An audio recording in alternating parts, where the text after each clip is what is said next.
नमस्कार नमस्कार. मी आशा जोशी मनाची गुंफी या यूट्यूब चॅनलवर आपल्या सर्वांचं मनापासून स्वागत करते.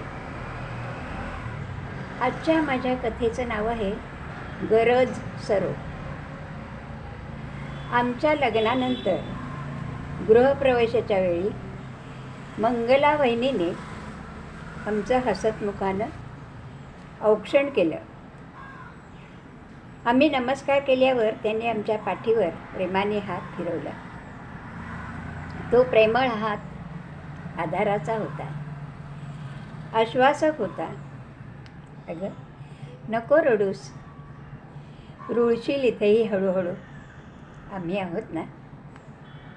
त्या शब्दांनी मला मायेची ऊब मिळाली. नव्हे, जणू माझी मायाच मिळाली. मंगलाबाईने 9वारी साडीतल्या प्रेमळ हसऱ्या चेहऱ्याच्या, खूप समंजस, दुसऱ्यांना कायम समजून घेणाऱ्या, जणू श्यामची आईच नव्हे, त्या प्रवृत्तीने सर्वांच्या आईच होत्या.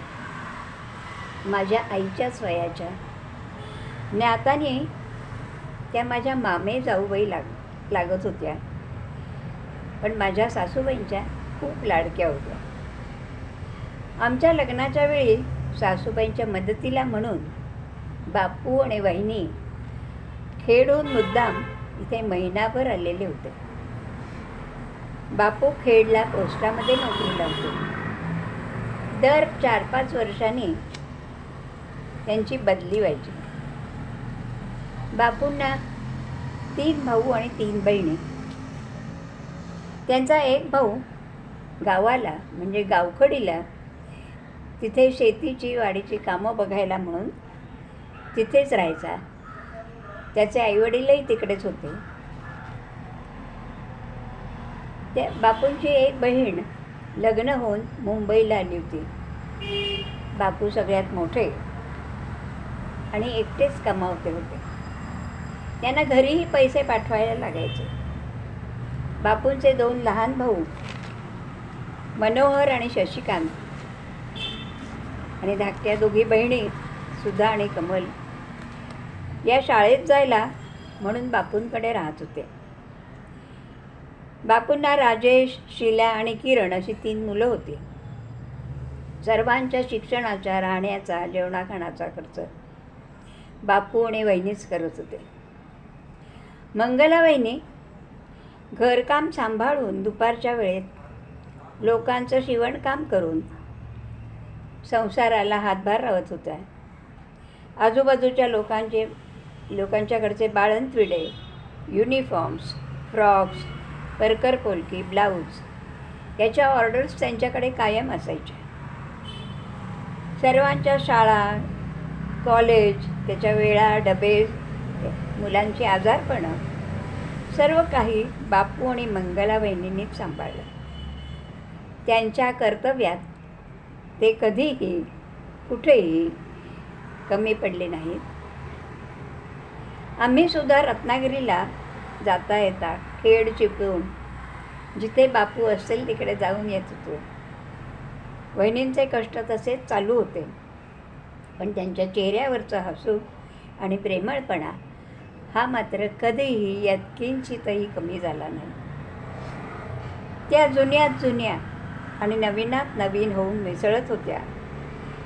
जीव तोडून सर्व नाती सांभाळत होत्या. आपली सर्व कर्तव्य अखंडपणे पार पाडत होत्या. बापू रिटायर्ड होईपर्यंत सर्व भावंडांची, मुलांची शाळेची शिक्षणं पार पडली.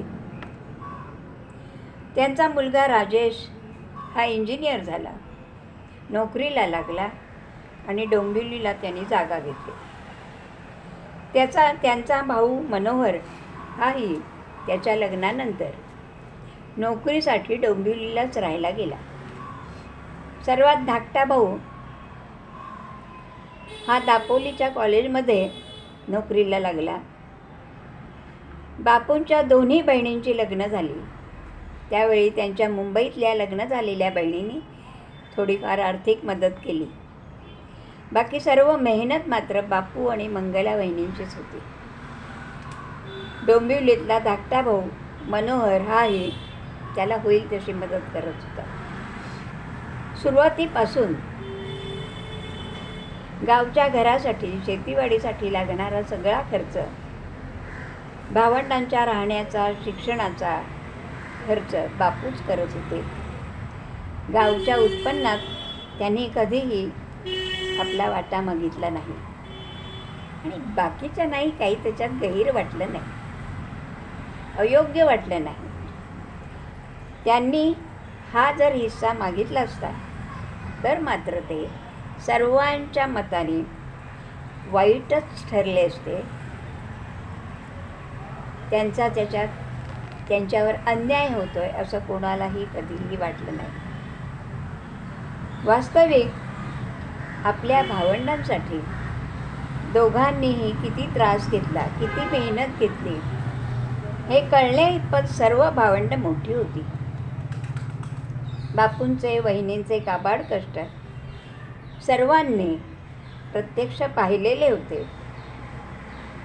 पण आता मात्र ते सोयीस्कर विसरत होते, कारण त्यांची गरज संपली होती. म्हणतात ना, गरज सरो आणि वैद्य मुरो. मग त्याचं पुढे काय होतंय, त्याला कशाची गरज आहे हे मात्र कुणीच बघत नाही. त्यांना तशी आवश्यकता वाटत नाही.